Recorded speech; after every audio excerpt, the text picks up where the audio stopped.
Muchas gracias a la Asociación de Medicina de Emergencias por su atenta invitación y voy a compartir con ustedes dentro de las siguientes, espero 50 minutos, este concepto que cuando me habló Lili hace un par de semanas para invitarme, me preguntaba cómo poner el título.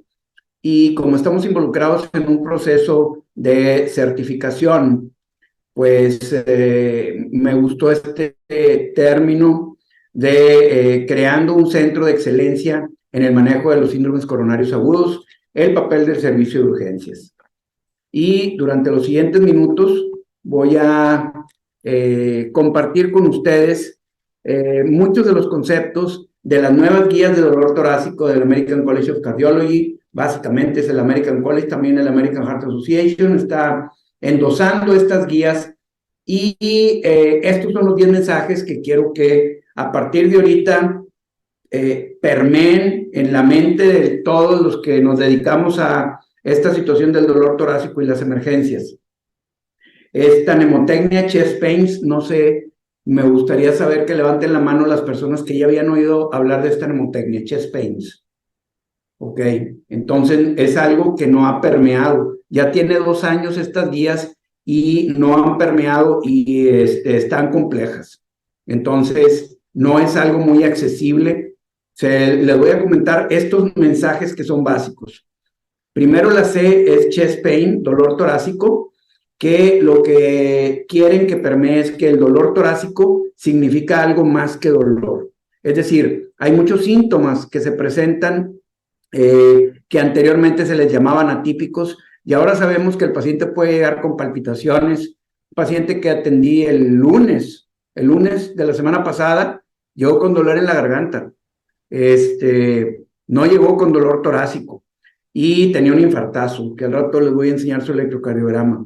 Entonces, hay que ir más allá. Diaforesis, palpitaciones, disnea, opresión torácica, dolor en los brazos, dolor en la espalda.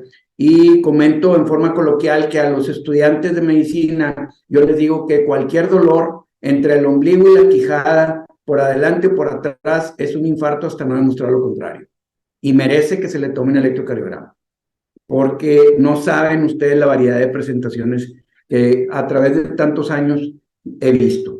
La H es de High Sensitivity Troponins, que se refiere a la utilización de troponina de alta sensibilidad como método preferido de diagnóstico del infarto. Sale la CPK-MB, las otras, la CPK total, la TGO, la DHL, etcétera. Todas esas que venían en el paquete de enzimas cardíacas salen porque la sensibilidad y la especificidad de las troponinas de alta sensibilidad es muchísimo, muy alta y combinada con ciertas cosas clínicas nos permite hacer diagnósticos con una sensibilidad muy alta y especificidad muy alta, internar pacientes y dar de alta con seguridad a otros. La E es de Early Care of Acute Symptoms, los síntomas agudos, el cuidado temprano, como viene aquí la ambulancia. Es impensable tener un manejo apropiado de este tipo de emergencia sin el apoyo de los servicios de las ambulancias. Y me da gusto que estén aquí los de 724, es muy, muy importante para mí, para ustedes. Share se refiere a compartir las decisiones. Esto para mí se me hace que no es problema en México, o al menos en este hospital, los hospitales en donde he trabajado, en donde las decisiones son compartidas. Le explicas al paciente y el paciente y su familia toman las decisiones junto con el médico o los médicos, pero aparentemente esto no es igual en otros países, específicamente en Estados Unidos. Como que los pacientes no participan en la toma de decisiones, la decisión es del doctor y esto es lo que se va a hacer. Y este concepto de que las decisiones sean compartidas es muy importante. T de testing o pruebas, y este es otro concepto muy importante. No se necesitan hacer pruebas de diagnóstico en el departamento de urgencias para los pacientes que tienen bajo riesgo cardiovascular. que tienen baja probabilidad de que tengan un infarto. Entonces, esos pacientes se dan de alta rápidamente de urgencias y posteriormente en forma ambulatoria se harían las pruebas, pero no se hacen en el departamento de urgencias. La PAIMS, la segunda palabra, la utilización pathways, que son caminos que aquí en México nosotros los conocemos como algoritmos. Entonces, para mantener clara la mente hay que utilizar algoritmos. La utilización y la evaluación de todos los síntomas acompañantes que ya habíamos hablado, la identificación de los pacientes que se van a beneficiar de más pruebas, que son los de riesgo intermedio. El de alto riesgo ya sabes que lo vas a meter en hemodinamia, el que llega con elevación del ST va a entrar en hemodinamia, pero quedan un grupo de pacientes con riesgo intermedio, troponina ligeramente elevada, el dolor parece muy típico, el electrocardiograma tiene datos inespecíficos, esos pacientes de riesgo intermedio necesitan evaluarse más. La N de dolor no cardíaco, y dice no cardiac is in, atypical is out.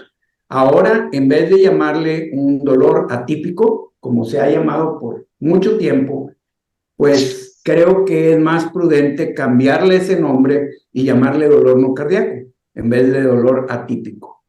Y por último, structure o estructurado, que es que hagas una evaluación de riesgo estructurada.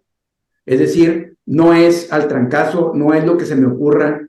Las indicaciones vienen en una hoja, las indicaciones las van a palomear, todo es completamente estructurado. ¿Por qué? Porque eso define la calidad. Y yo lo digo muchas veces. Ustedes van a un Starbucks aquí en Monterrey, o van en Nueva York, o van en China, o van en Japón a un Starbucks y en todos lados sabe lo mismo. Van a un McDonald's y el mismo mugrero en todo el planeta. Sabe a lo mismo en todo el planeta. Eso es calidad. Digo, no quiero decir que el Starbucks, que las McDonald's sean alimento de calidad, pero calidad es que tengas un abordaje estructurado y siempre el mismo resultado. Y de eso se trata todo esto. Entonces, durante los siguientes minutos voy a tratar múltiples temas: epidemiología de los síndromes coronarios en México, fisiopatología de los síndromes coronarios, el algoritmo de manejo en el servicio de urgencias que, pues, bajo el liderazgo de la doctora Rosangélica González, que está aquí presente con nosotros, hemos desarrollado esta parte. Y vamos a revisar patrones electrocardiográficos, el papel de la troponina de alta sensibilidad, algunos algoritmos de manejo en estudios no invasivos. Y empezamos con la epidemiología. Entre el 19 y el 21, estas son las principales causas de muerte.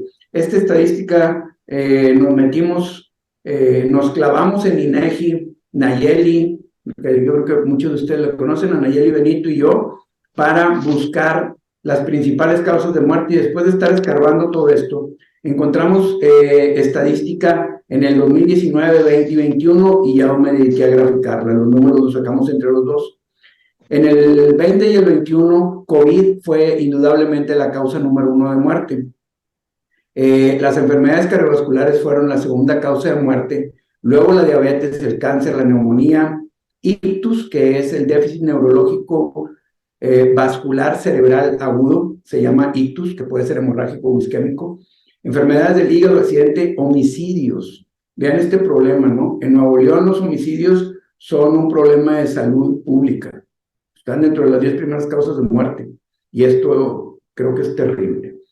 Vean ustedes qué pasó con las enfermedades cardiovasculares y qué pasó con el resto de las enfermedades. Fuera de la neumonía, que yo creo que se les pelaron muchos casos de COVID mal diagnosticados, que no están en esta estadística, pero casi todas se mantienen planas, o incluso algunas bajaron en este periodo de la época del COVID. Pero miren lo que pasó con las enfermedades cardiovasculares. Y esto se ve reflejado aquí en estas tasas de defunciones por enfermedades del corazón por cada 10,000 habitantes.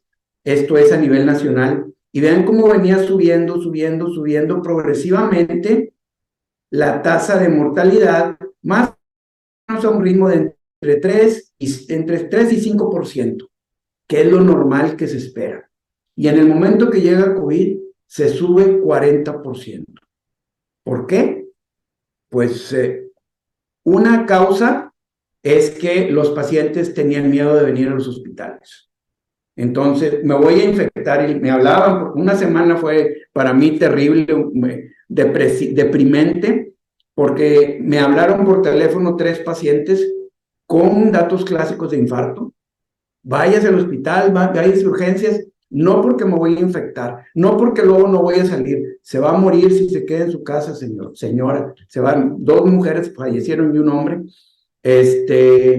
Las mujeres al día siguiente, choque cardiogénico, fallecieron en su casa, eso sí, acompañados de toda su familia, cuando eran problemas que podían ser reversibles. El señor, me preguntaron, ¿qué se puede hacer? Pues lo único que puedes hacer ahí en tu casa es darle una aspirina y rogarle a Dios, darle una aspirina. Le dio la aspirina, eso fue como a las 6 de la tarde, y a la mañana siguiente, como a las 11, me hablaron, es que llevamos muy mal a papá, ahora sí lo vamos a llevar al hospital, y se murió a las 3 de la tarde. Choque cardiogénico. Entonces, yo creo que esta fue una de las causas del aumento. La otra es que empezamos a ver cosas muy extrañas. Llegaban pacientes con COVID y un infarto, los metíamos en hemodinamia y tenían trombosadas todas las coronarias.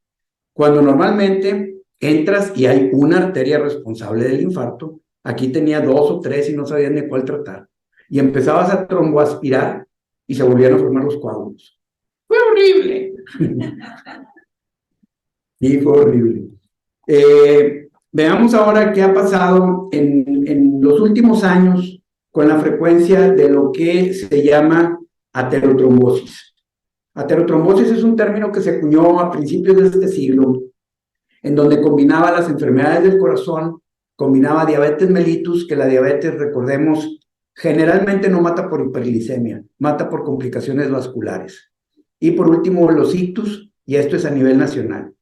Noten ustedes que aproximadamente el 40% de todos los muertos en este país son por aterotrombosis, y que van muriendo más o menos en el 2011 morían 24.8 mexicanos y mexicanas por hora, y ha venido progresivamente subiendo hasta que más o menos en la actualidad tenemos entre 30 y 32 muertes por hora de mexicanos.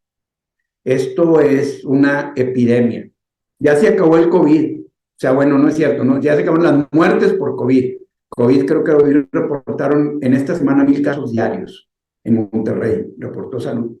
Pero esta es otra de las cosas importantes, que en el 2021, de los 225,449 muertos que hubo por enfermedades del corazón, la mitad son en hombres y la mitad son en mujeres. Ese concepto de que las enfermedades del corazón le dan a los hombres es completamente falso, que las mujeres son inmunes porque tienen hormonas, es completamente falso. Y más falso aún es esto. Vean ustedes lo que pasó con las muertes en mujeres en el año 2017, y esta estadística te da pavor. Fallecieron en ese año 2,854 mujeres por cáncer de mama, pero fallecieron 66,337 por enfermedades del corazón. Una razón de 10-1. Entonces, todas estas personas que básicamente son políticos ignorantes, que vociferan y que dicen que el cáncer de mama es la enfermedad que más mujeres mata en México, no tienen ni idea de lo que están hablando. Lo he oído de muchos políticos, pero más pavor me da cuando lo he oído de doctores. Que hay médicos que todavía creen que el cáncer de mama es la causa número 1 de muerte en mujeres. O sea, por 10 veces las enfermedades del corazón matan más mujeres que el cáncer de mama. Como vieron en una de las gráficas previas, ni todos los cánceres juntos llegan a ser la mitad de las muertes por enfermedades del corazón. Entonces estamos ante un grave problema. Cambiamos de tema y ahora vamos a hablar algo acerca de la fisiopatología de los síndromes coronarios agudos. Y esta es una tabla que saqué de un trabajo ya muy viejo, pero que es muy trascendente. Empezaban a hacerse angiografías coronarias, angioplastías, allá en los 80s. La primera que se hizo fue en 1976 por Andreas Grunzig en Zúrich. Y luego, bueno, vino un boom de hacer angiografías en pacientes con infarto y demás en los 80s con Jeff Hartzler, Mid-American Heart Institute, y varios de ellos, Ambrose, que estaba en Nueva York, y su grupo con el doctor Valentín Fuster, empezaron a evaluar pacientes que llegaban con infarto, pero que les habían hecho angiografía previa, dentro de los 3 meses previos. Y todos estos grupos eran que les habían hecho angiografía los 3 meses antes del infarto. Y vean lo que pasó, qué interesante. El 49% tenían lesiones de menos del 50%. El 32% tenían lesiones intermedias, entre el 50 y 75%. Y únicamente el 19% tenían lesiones que pueden ser consideradas como severas, obstrucciones de más del 75%. Entonces, esto cambió completamente el pensamiento de que la obstrucción progresiva de las arterias coronarias es la que te produce el infarto. No es así. La obstrucción progresiva es una parte de esto. Tienes que tener algo de aterosclerosis, pero al final hay otro mecanismo. Y de aquí que yo tomé este trabajo clásico con muy bonitas gráficas que es publicado en el New England hace 23 años por Valentín Fuster, en donde habla de lo que es una placa vulnerable. Una placa vulnerable es una placa excéntrica que es rica en colesterol grande, tiene células inflamatorias, células espumosas, tiene una cápsula fibrosa que está muy delgadita, que está adelgazada y empieza a tener cambios inflamatorios con neutrófilos, células T, macrófagos, etcétera, que secretan citoquinas que van disolviendo la cápsula fibrosa. La placa esta se puede romper por una serie de disparadores, como ejercicio físico intenso, tantas veces que hemos oído de los corredores de maratón. En cada maratón hay un muerto del corazón, por eso las ambulancias en los maratones, precisamente. Estrés mecánico debido a incrementos en la contractilidad cardíaca, frecuencia cardíaca, presión arterial y posiblemente vasoconstricción y otras cosas como fenómenos proinflamatorios e incluso infecciones virales. Y esto genera una ruptura de la placa con la formación de trombos. Y esta formación de trombo también activa una trombogenicidad, pero a nivel de todo el organismo. Y hay otros lugares en donde se va a encontrar incremento de actividad plaquetaria, adhesión, la activación de las cascadas de la coagulación. Entonces, puedes tener varios caminos que clínicamente pueden seguir estos pacientes. Y esto está mediado por lisis espontánea, reparación y remodelación de la pared. Si eso llega a ocurrir, se pueden resolver solos.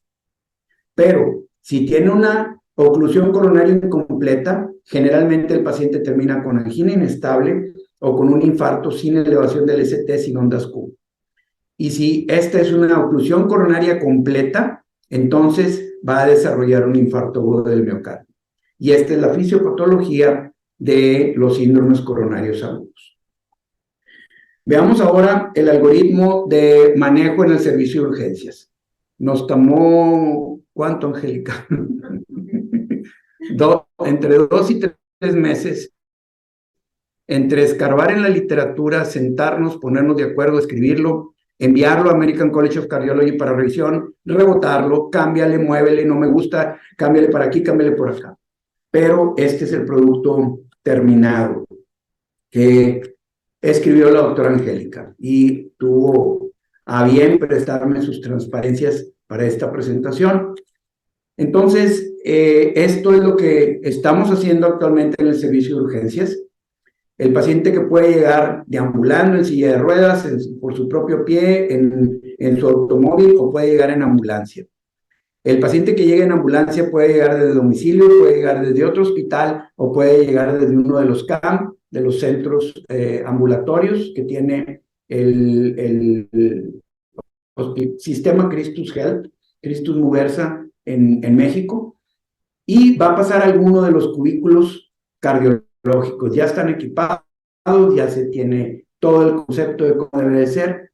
Se tiene que evaluar la vía aérea, la respiración, la circulación, signos vitales, monitorizar al paciente, tener el desfibrilador y el carro rojo listo, una breve exploración física, electrocardiograma de 12 derivaciones y frecuentemente ampliadas antes de 10 minutos de que se le llame al personal, obtener un acceso intravenoso, tomar y procesar la troponina T de alta sensibilidad con menos de 60 minutos de que se llegue el paciente que tenemos el resultado.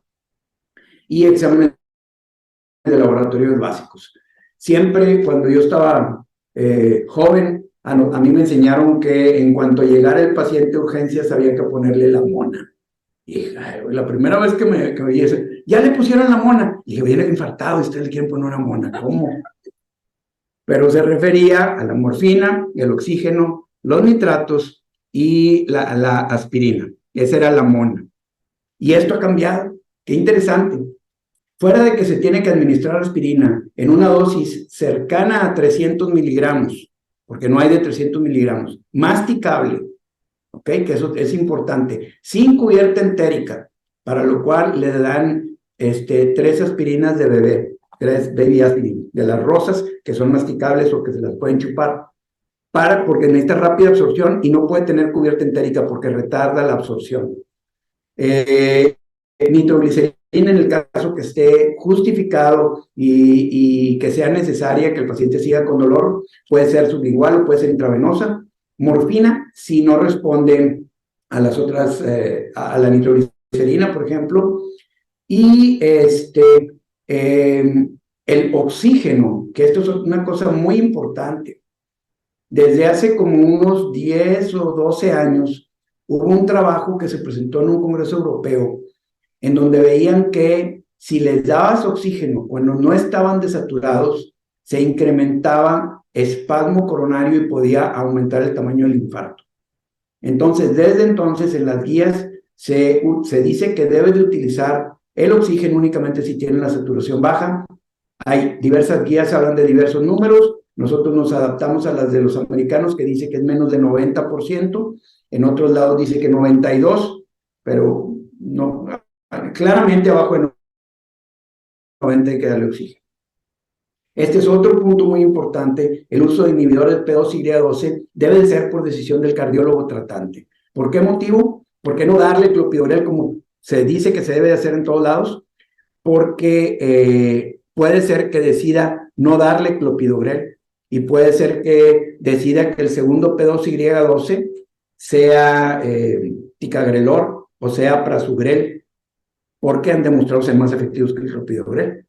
Entonces, si se le da clopidogrel, entonces ya no puedes dar el otro y se empieza a hacer mezcolanza. Misma situación pasa con la heparina. Preferimos que la heparina se dé en el departamento de hemodinámica o que la dé a decisión del cardiólogo tratante. Hubo un estudio, Synergy, que se presentó en el 2001-2002, en donde compararon en síndromes coronarios agudos heparina de bajo peso molecular contra heparina no fraccionada. Finalmente, la heparina de bajo peso molecular resultó ser superior, pero a expensas de mayores tasas de sangrado. Y aunque disminuyó eventos isquémicos, aumentó el sangrado y entonces terminaron siendo parejas. No fue uno superior al otro. Y el motivo fue que cuando mezclabas, si en urgencias le daban heparina no fraccionada y en hemodinamia al aleatorizarlo le tocaba enoxaparina, al mezclar heparinas se incrementaba importantemente el sangrado.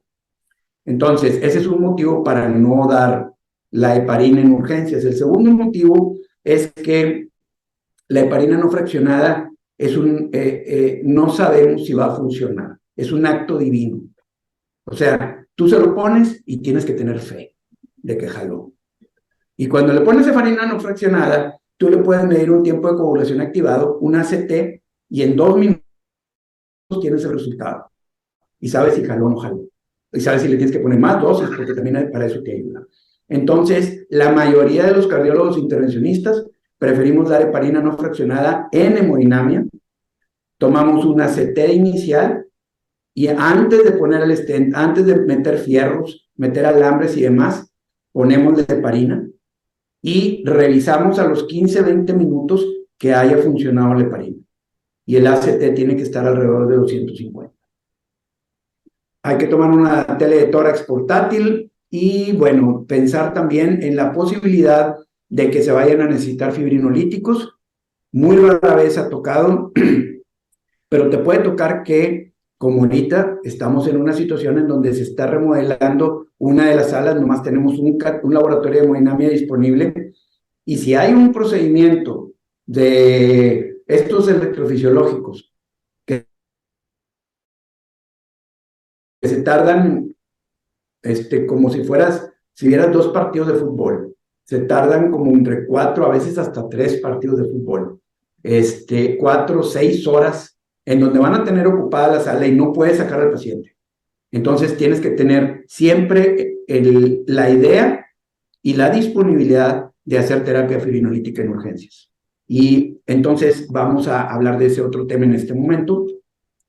La interpretación debe ser por el urgenciólogo antes de los 10 minutos. Si tiene elevación del ST, se activa todo el concepto de código SICA, donde se le habla al cardiólogo intervencionista, al equipo del cardiólogo intervencionista con su anestesiólogo, su ayudante. Generalmente eso lo hace el mismo cardiólogo intervencionista, pero también se le habla a los técnicos de rayos y se le habla a las enfermeras de intervencionismo.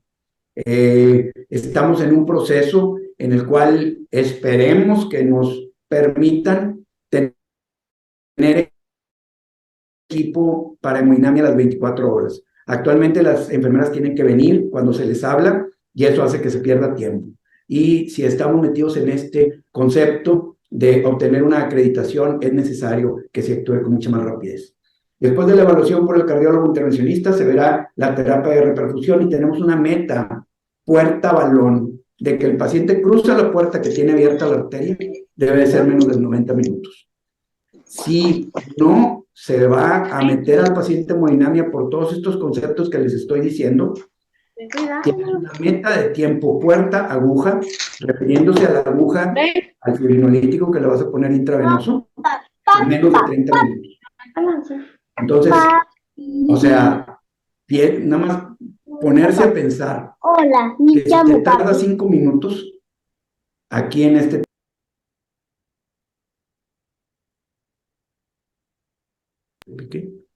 ¿Ahí se sigue escuchando? Si te tarda 5 o 10 minutos en cualquier cosa, ¿no? Que te volteaste, que te pusiste a escribir una nota o te saliste a revisar la radiografía X. Si te tardas 10 minutos, te estás comiendo el 30% del tiempo que tienes. Entonces, tiene uno que ser sumamente rápido, sumamente eficaz. Cuando el paciente no tiene elevación del segmento ST, entonces aquí se abre un ramillete de alternativas.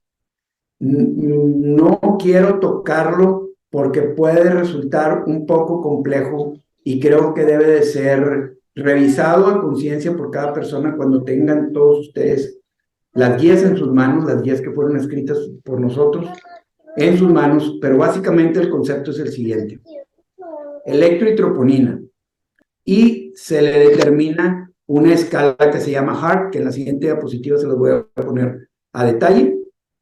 Y si el score de riesgo es bajo, entre 0 y 3, y la troponina está negativa, el paciente puede darse de alta.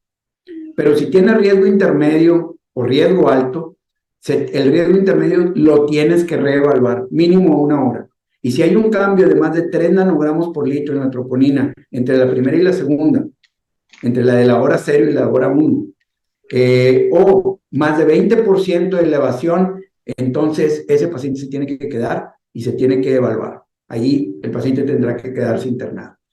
Esto también ocurre para los que ya tienen desde el principio elevación de la troponina, que se deben de considerar desde el principio como riesgo intermedio, pero no la tienen tan alta, abajo de 100. Y aquellos que tienen más de 100, bueno, es de riesgo alto y tendrá que verse si ese paciente tiene un infarto sin elevación del segmento ST. Las troponinas se deben de reportar como positiva o negativa. Que positiva es más del rango normal, negativa es menos dentro del rango normal. Eso es importante también. O sea, troponinas la tienes o positiva o negativa. ¿Cómo sabes si está positiva o negativa? Ahorita voy a tocar más de las troponinas, pero esto viene en el reporte. Estos números no se los tienen que aprender de memoria. Ahorita les voy a decir de dónde salieron.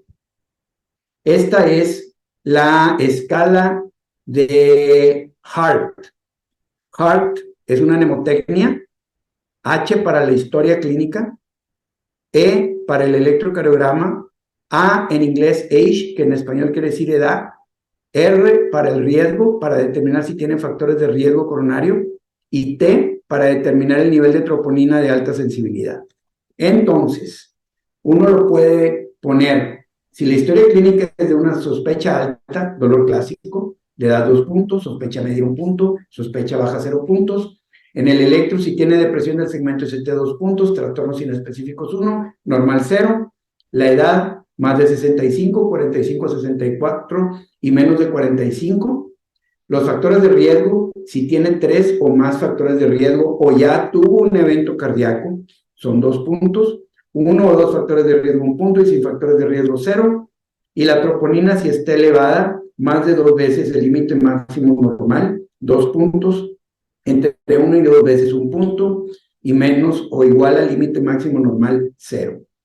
Entonces, este algoritmo, que es dinámico, como la doctora Angélica lo ha repetido al cansancio, es dinámico porque tú lo haces aquí, pero luego lo tienes que volver a hacer cuando te llegue la segunda troponina. Y a lo mejor un paciente de riesgo intermedio con la segunda troponina pasa a ser de riesgo alto. Entonces, es una situación dinámica para determinar el riesgo bajo o alto del paciente. Pero este mecanismo tiene una sensibilidad de 100% para detectar infarto y permite el alta temprana en 40%, lo cual claramente evitará muchas hospitalizaciones innecesarias. Hay otras múltiples escalas de riesgo que se hacen en los pacientes y que básicamente las hacen los residentes de cardio. Una es el SCORT-TIMI, otra es para infarto sin elevación del ST, SCORT-TIMI para infarto con elevación del ST y SCORT-GRACE. Todas estas tienen valor pronóstico y nos ayudan a clasificar a los pacientes en cuanto a su riesgo. Pero esto quiero que se lo tatúen en el lóbulo frontal. Por cada 30 minutos de retraso, aumenta 10% la mortalidad. Entonces, más vale que actuemos rápido, ordenado y bien. Tiene que ser muy rápido, todo el mundo tiene que estar bien organizado, todo el mundo tiene que estar bien comunicado, todos tienen que saber cuál es su papel en todo esto y tiene que hacerse sumamente rápido. 30 minutos de retraso, 10% de mortalidad. Cuando el paciente entonces sale de urgencias, debe de salir con alguno de estos diagnósticos. O dolor torácico de bajo riesgo, no cardíaco, zika sin elevación del ST, que puede ser angina inestable o infarto sin elevación del ST, dependiendo si tiene o no elevada la troponina, claramente sin que tenga elevación del segmento ST en el electro, o zika con elevación del ST, en donde en nuestro hospital la inmensa mayoría de los pacientes van a pasar a hemodinamia. La inmensa mayoría, probablemente el 99%, van a pasar a hemodinamia, a hacérsele una angioplastia primaria. El doctor Gudiño, que algunos de ustedes yo creo que lo conocen, la doctora Angélica lo conoce bien, hace como un mes me dijo: doctor, trombolicé mi primer paciente, lleva 1 año que salió de cardio. O sea, durante toda la residencia no vio una trombolisis. La había leído, sabía cómo hacerlo, pero nunca había hecho una trombolisis. ¿Por qué? Porque aquí se manejan con angioplastia primaria. Entonces, eso puede ser un arma de 2 filos, porque si no estás familiarizado cómo se debe hacer una fibrinolisis, puede ser peligroso y puedes perder tiempo. Entonces, creo que tenemos que estar leyendo y recordando cómo hacer una fibrinolisis. Muy bien, cambiamos de tema. Vamos a ver ahora algunos patrones electrocardiográficos que creo que son importantes de recordar. Y empezamos con esta gráfica que hice hace muchos años y que me ha servido desde entonces. Si fuese un ecocardiograma de una persona en eje corto, y esto redondo de aquí es esta dona, es el ventrículo izquierdo, este es el ventrículo derecho como una C. Cuando ocurre un infarto agudo del miocardio, empieza a haber una necrosis que es como frente de onda. ¿Qué quiere decir eso? Yo cuando leía frente de onda, o sea, ¿qué es eso? Y lo más sencillo que me explicaron fue, avienta una piedrita en un charco tranquilo y cómo se va expandiendo. Eso es un frente de onda. ¿Se entiende, verdad? Entonces, en ese frente de onda va a empezar de lo más distal a lo más proximal. Se va a ir moviendo hacia lo proximal. Y de lo distal a lo proximal se va a tardar, dependiendo de la circulación que tenga el paciente colateral, entre 6 a 12 horas. Es el tiempo que tienes para tratar de limitar el tamaño del infarto. Entre más rápido se haga todo, entre más rápido llegue el paciente al hospital, más rápido o más miocardio se va a salvar. Entonces, en el centro de esto va a ocurrir la necrosis. Luego se empiezan a deteriorar células y alrededor de eso hay una lesión. Y hay en la periferia de todo eso hay isquemia, pero todavía no hay ni lesión ni muerte celular. Traducido al electrocardiograma, la necrosis es la onda Q. El segmento ST es la lesión y la onda T es la isquemia. Entonces, la necrosis se va a definir como una onda Q de más de 0.04 segundos, un cuadrito chiquito del electro, o más de 30% de la onda R. La lesión puede ser subepicárdica o subendocárdica. La lesión subepicárdica es elevación del segmento ST. La lesión subendocárdica, depresión del segmento ST. Y la isquemia, que también puede ser subepicárdica o subendocárdica, es al revés de la lesión. La lesión subepicárdica es depresión de la onda T, la isquemia subepicárdica es depresión de la onda T, y la isquemia subendocárdica es elevación de la onda T. Esa onda T que le llaman acuminada picuda. ¿Se entendió? ¿Vamos bien? Ok. El electrocardiograma también nos permite estimar el tiempo de evolución. Esto, una cosa es que te platique el paciente, empecé con el dolor como a las 2 de la mañana, y otra cosa es ver el electro, y tú estimar cuánto tiempo tiene de evolución. En la primera columna, en la A, esto sería un electrocardiograma normal, un latido en las diferentes derivaciones. En el B, esto es un infarto hiperagudo. Vean ustedes que no tiene onda Q, el segmento ST está elevado, no tiene alteraciones de la onda T, únicamente el segmento ST elevado. Y a esto se le llama un infarto hiperagudo. Conforme van pasando las horas, cuando llevas como unas 6 horas, 8 horas, empieza a formarse una onda Q, el segmento ST empieza a descender y la onda T se empieza a invertir. Entonces, por eso temporalmente es muy importante para nosotros entender el electro, porque sabes más o menos cuántas horas tiene y sabes más o menos cómo va a quedar el ventrículo aunque le hagas angioplastia. Esto es un infarto reciente o de edad indeterminada, ya tiene onda Q, ya el segmento ST llegó a la línea eléctrica y quedó con una onda T invertida. Y por último, vas a tener un infarto antiguo en donde queda la onda Q y ya se enderezó a lo normal la onda T. Y el segmento ST está isoeléctrico. Entonces, la evolución temporal es muy importante para los cardiólogos que nos metemos a hacer angioplastías primarias. ¿Se entendió esto? Muy bien. Entonces, yo le digo a los estudiantes que anda un japonesito adentro del electro. Ya ven que se meten en todos lados los japonesitos. Entonces, aquí se eleva y se prenden las alarmas y salen todos los japonesitos y empiezan a bajar y bajan todo. Bajan la Q, bajan el segmento T y bajan la onda T para tratar de enderezar al electro. Y luego ya que lo logran, pues ya quedó todo abajo. ¿Ok? Entonces, como un mensaje coloquial, acuérdense de eso, porque también una vez oí que en el Doppler de color decían que eran muchos japonesitos que sacaban una pancarta amarilla y unos azul, dependiendo de para dónde fuera el flujo. y así salían los japonesitos. Azul o rojo, o amarillo es otro. Entonces, esto sería coloquialmente algo parecido a eso. En el electro también esto nos permite aprender la localización del infarto. No voy a ahondar en esto, pero saben ustedes que hay derivaciones que ven pared anterior, pared posterior, pared inferior, y vamos a ver algunos electrocardiogramas. Entonces, noten ustedes, esto nos debe de aterrorizar.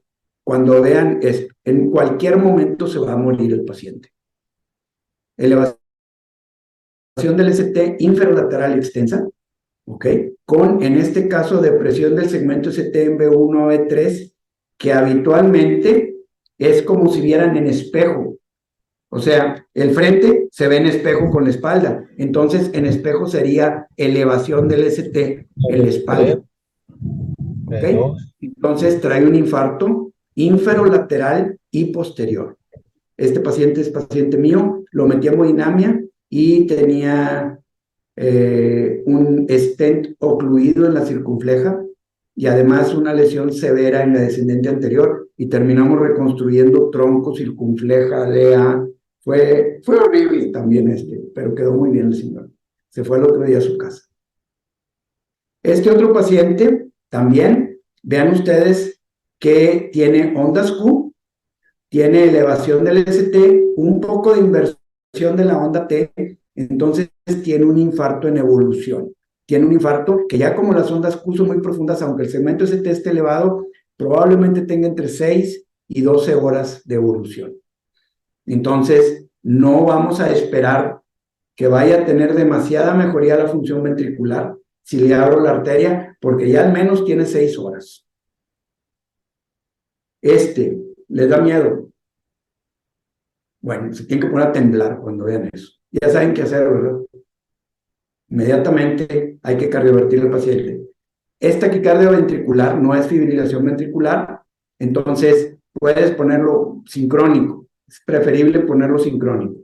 Tiene una taquicardia ventricular, complejos anchos, horrible. Saben que si esto se queda así, probablemente en 1 minuto, 2 minutos, va a pasar a fibrilación ventricular. Es muy frecuente que esta taquicardia ventricular, que va a 150 por minuto, muy probablemente no produzca contracción efectiva y el paciente no va a tener pulso y lo tienes que cardiovertir rápidamente.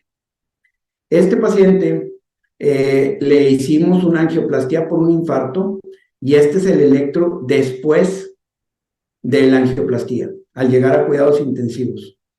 Noten ustedes estos latidos, que yo creo que todos ustedes coincidirán conmigo que son extrasístoles ventriculares, o son latidos ventriculares.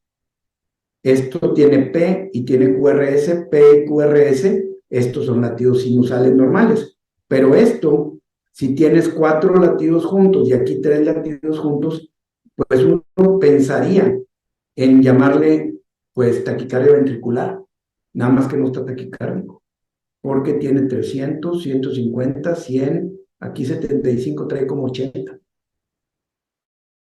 Entonces, esto es algo que se llama ritmo idioventricular acelerado y es una arritmia clásica de reperfusión. El ver esa arritmia quiere decir que el mecanismo que utilizaste para reperfundir al paciente, llámese medicamento fibrinolítico o una angioplastia primaria, funcionó. Se abrió la arteria y estas arritmias de reperfusión son la evidencia de que eso ocurrió correctamente. Otra de las arritmias con las que frecuentemente nos encontramos con estos pacientes, antes o después de haberlos reperfundido, es la fibrilación auricular. La fibrilación auricular, recuerden ustedes, es la arritmia más arrítmica. Es la más irregular de todas las arritmias. Puede ir rápido, puede ir lento. En este caso, tiene una fibrilación auricular. No hay evidencia de que tenga onda P. Tiene estas pequeñas ondas aquí que se llaman ondas F minúsculas, F de fibrilación, y completamente irregular. Tiene una fibrilación auricular con respuesta ventricular rápida. Todo el mundo lo identifica. Muy bien. Este paciente lo No, vi porque es por Zoom. ayer. Llegó para una valoración preoperatoria de una hernioplastia. ¿Qué tiene? Tiene un bloqueo completo. Venía caminando como si nada, hace mucho ejercicio y tiene un iWatch. Y el iWatch le mandaba alarmas porque traía 30 de frecuencia y dijo, mira qué buena condición física tengo. Traigo el pulso bien bajo. Literal. Llegó asintomático, venía para una valoración preoperatoria por una hernioplastia inguinal. Le dije, oye, traes un bloqueo completo, le tomé primero me enseñó el que traía él y le dije, oye, ¿sabes qué? Necesito tomarte otro. Le tomamos otro, que es se confirma y lo programo para ponerle un marcapasos definitivo, que se lo puse ahorita a las 3 de la tarde. Esto claramente puede degenerar a que ya no tenga Rs y básicamente es un paro cardíaco, que tenga puras ondas P sin Rs, o puede degenerar a fibrilación ventricular de entrada, o sea, como un rescate, haya un extrasístole ventricular como un rescate y la extrasístole dispare una taquicardia o fibrilación ventricular. Entonces, aunque esté asintomático, claramente no se puede quedar así. Bueno, todos los pacientes que llegan con datos sugestivos de un síndrome coronario agudo, es prudente que les hagamos derivaciones que les llaman ahora que hacemos. También es prudente hacer derivaciones precordiales derechas, hacer derivaciones posteriores para ver infartos posteriores. Y ahora lo que nos pide muy frecuentemente es lo que le llaman círculo torácico. Le das toda la vuelta. Son 4 electrocardiogramas y lo que cambian son las precordiales. Aquí las izquierdas en un electro normal, como se toma, precordiales derechas, posteriores derechas y posteriores izquierdas. Y esto es lo que hace un círculo torácico, en donde puedes evaluar claramente, sobre todo la pared posterior y la posibilidad de un infarto de ventrículo derecho. Este paciente llegó con dolor torácico, pero tiene un bloqueo de rama derecha, no trae elevación del ST y por el dolor atípico y cambios en el B1 de bloqueo de rama derecha, se le pidió el círculo torácico y salió negativo. Muy bien, ya me lo acabamos. Pasamos al papel de la troponina de alta sensibilidad. Y esto es una cosa que verdaderamente cambió. Hace un año más o menos estábamos en este auditorio cuando vinieron las personas del American College of Cardiology, cuando íbamos a empezar todo el proceso de certificación. Y entonces nos preguntaron, ¿hacen ustedes troponina en este hospital? Sí, por supuesto. Pero yo contesté, pero no le tenemos mucha confianza. ¿Por qué no le tienen confianza? Porque todos estamos más familiarizados con la CPK-MB y porque si vas a mí, si te das 2 golpes de pecho, se te sube la troponina. Ja, ja, ja, ja, ja, todos se rieron. Es muy sensible la troponina y hay muchas cosas que la pueden elevar, pero usada congruentemente con la clínica y el electro, te permite hacer esquemas y algoritmos que tienen una sensibilidad enorme para detectar el infarto y para descartar. Actualmente se recomienda su uso sobre la CKMB y en las últimas guías la ponen la CKMB como nivel 3. Nivel 3 quiere decir que está contraindicado. O sea, si me hubieran dicho esto hace 15 años, o sea, para mí eso era una locura, una blasfemia. Podía haber excomulgado al que lo hubiera dicho. Al residente que lo hubiera dicho, lo podía haber excomulgado.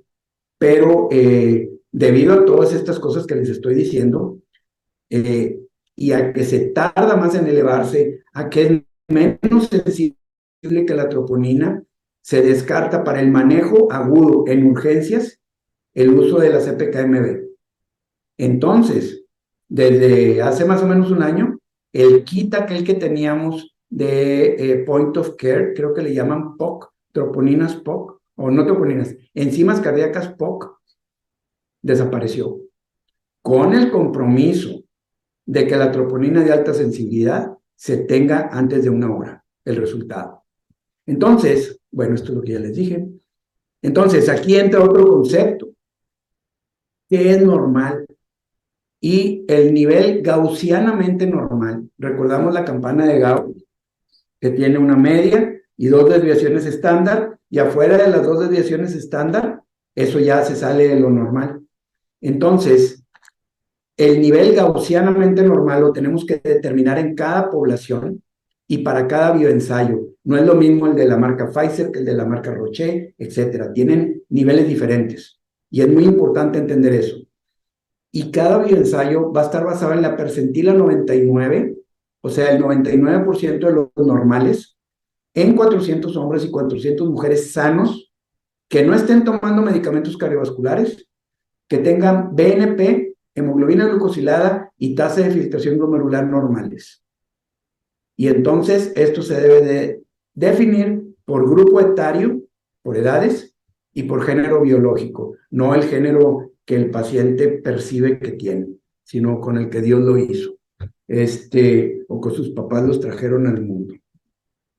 Y el protocolo de diagnóstico debe de incluir en el momento 0 y a 1 hora, puede ser en el momento 0, 1 y 3 horas, y se requieren los reportes antes de 60 minutos. Un punto muy importante que les tengo que recordar es que el consumo de biotina, más de 5 miligramos diarios, interfiere con el bioensayo.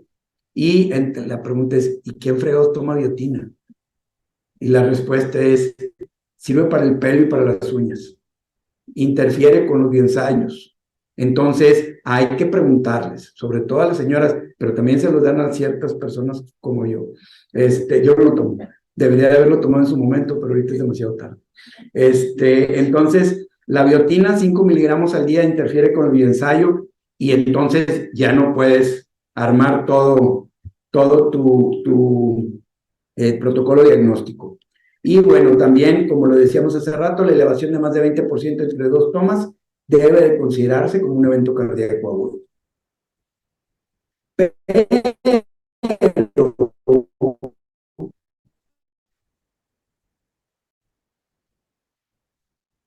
hay causas. Una es el infarto, pero hay causas que están no relacionadas con infarto, que pueden ser cardíacas, las cardíacas, Takotsubo, miocarditis, cardiomiopatías, insuficiencia cardíaca, amiloidosis, sarcoidosis, arritmias. La fibrilación auricular sube sola, sube la troponina. Contusión cardíaca, ablación, drogas cardiotóxicas, patologías no cardíacas como embolia pulmonar, EPOC, hipertensión, disección, enfermedad renal crónica, muy importante en nuestro medio, porque frecuentemente te hablan por dolores extraños, tiene insuficiencia renal y trae la troponina elevada. Pues tienes que hacerle más estudios diagnósticos. Sepsis, diabetes, y bueno, hay una serie de causas como factor reumatoide, reacciones cruzadas con músculo esquelético, coágulos y anticuerpos heterófilos que dan falsas positivas. Vamos a hablar acerca brevemente de unos algoritmos de manejo de estudios de diagnóstico. El chiste es que los pacientes de bajo riesgo no se les hagan pruebas de más. A los de riesgo intermedio se les hagan pruebas anatómicas o funcionales y los de alto riesgo pasen directamente a hemodinamia. Ese es el chiste de todo esto. Entonces, tenemos diferentes algoritmos para diferentes cosas.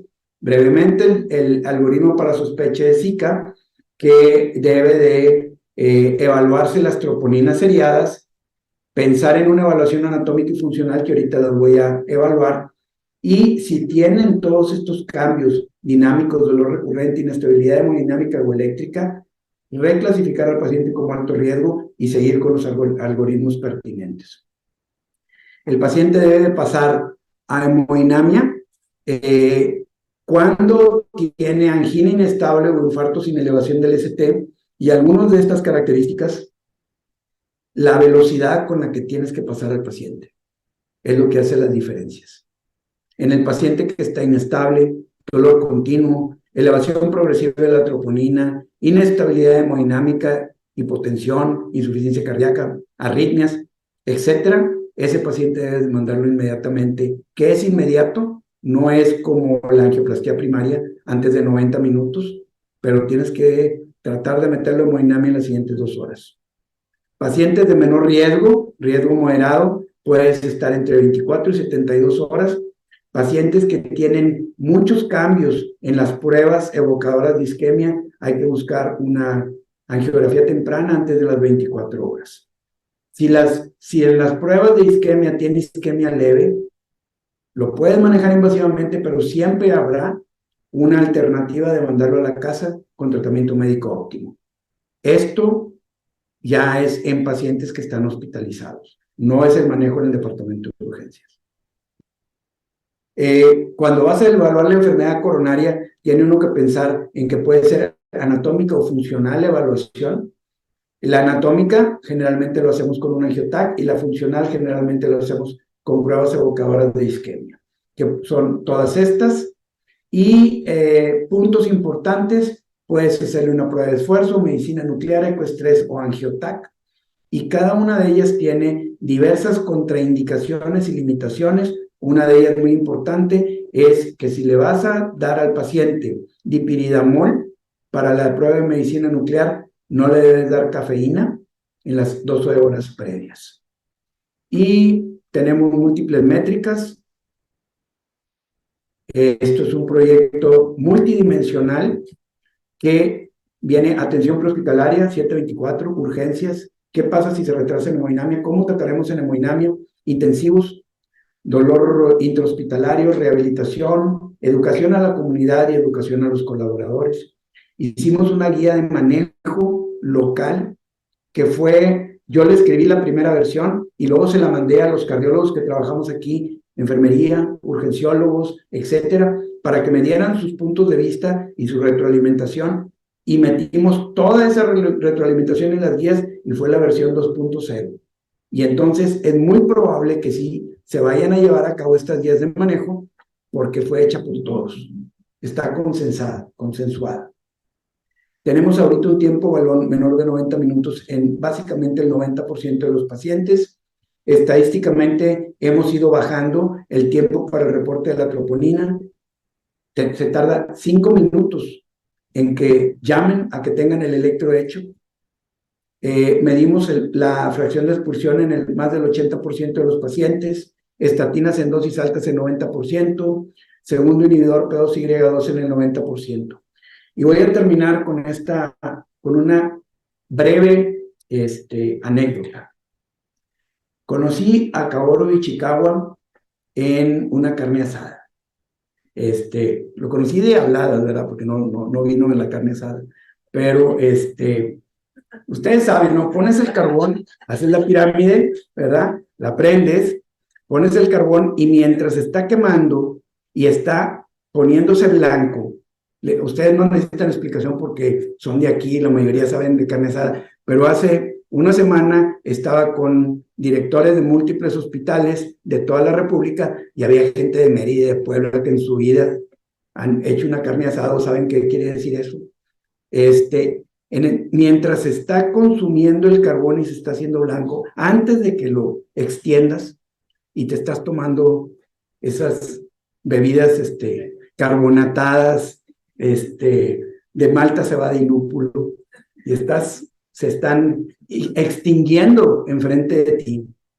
Estaba platicando con mi cuñado, que es ingeniero químico y en sistemas computacionales, Ricardo Magallanes. Estamos hablando de los 80s.